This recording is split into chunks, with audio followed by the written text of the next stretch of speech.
Ace is the place with the helpful hardware, folks. This Thanksgiving, think outside the oven and get Thanks Grilling with Ace. Get a new grill and choose from top brands like Traeger, Weber, and Big Green Egg to add even more flavor to your Thanksgiving turkey, side dishes, and desserts. Plus, right now, get free assembly and delivery on all grills and accessories $3.99 and up. For the best help on the best grills, stop by your local Ace and get Thanks Grilling. Ace Rewards members only through December 24th. See participating stores for scheduling or exclusions. Hi, this is Jeff Altman, the Big Game Hunter, and welcome to No BS Job Search Advice Radio. You know, people create enormous resumes, 15 pages, 8 pages. I once got a resume that was 18 pages long, or was it 19? I don't remember. That discussed every bit of minutia in their life. And it's a killer. You know, who's going to read that? I've had clients who have rejected resumes for that reason, say, I'm not going to go through this crap. What are they wasting my time for? And they're right. So on this show, I'm going to talk with you about editing your resume so it's most effective. And I also want to remind you that this show is helped by your reviews. So please come over to iTunes, Stitcher, or TuneIn, whichever platform you listen to shows on, and give No BS Job Search Advice 5 stars. And by the way, I also want to encourage you to subscribe to my other show, Job Search Radio. Monday through Friday, Job Search Radio gives people advice. 7 days a week, this show gives people advice. I hope you find both of them helpful. And with that, let's get rolling. And let's talk today about pruning that resume that's ridiculously long. Now, I know in some fields and in some academic settings, it's essential to have a 10-page resume. In industry, that isn't the case. You want to get your resume to 2.5 pages in length. Why? No one really cares about the stuff that you did back in the Stone Ages, except to make sure that you had a career progression. So here's what you need to do. Number one, look at the most recent 10 years. That's the area to emphasize.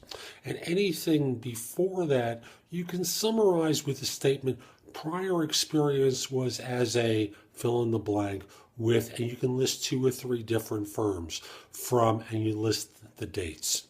Let's say from, I'm just going to pick dates at random.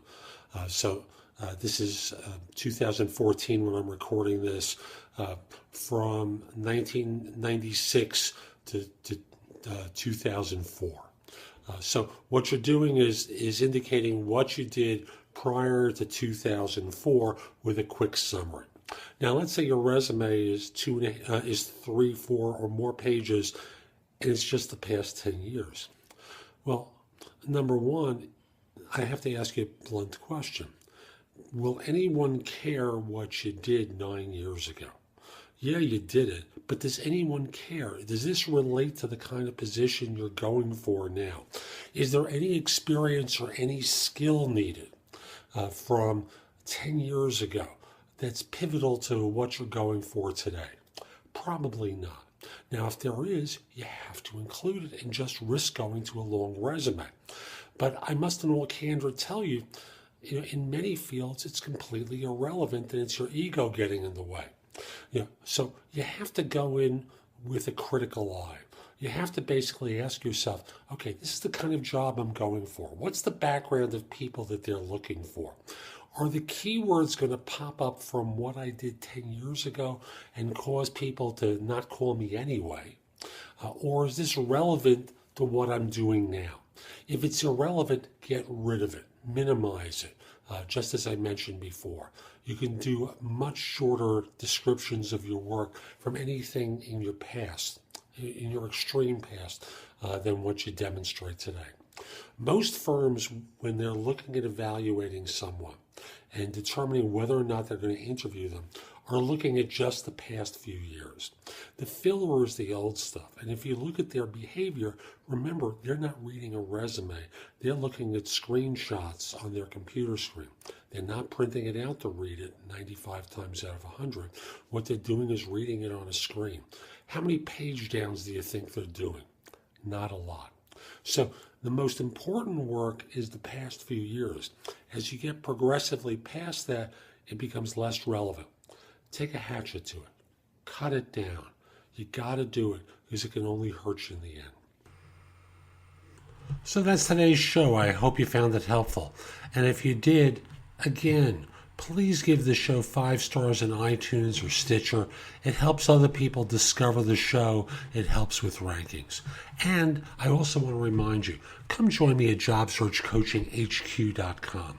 That's my site with the best of my information curated, plus the ability to ask me questions so that you don't make dumb mistakes in your job search that prove so costly.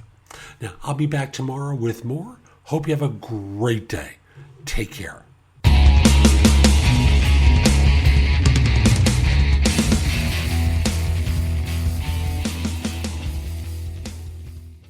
We'll get back to your music shortly, but first, did you know that prescription prices are different at different pharmacies? You could literally drive across the street and get a different price. That's crazy. But with GoodRx, you can instantly compare prices at every pharmacy in your neighborhood and save up to 80%. You're probably thinking there's a catch, right? Nope. It's 100% free and can save you money whether you have insurance or not. In fact, it can often beat your copay. Download the GoodRx app today and start saving. GoodRx is not insurance.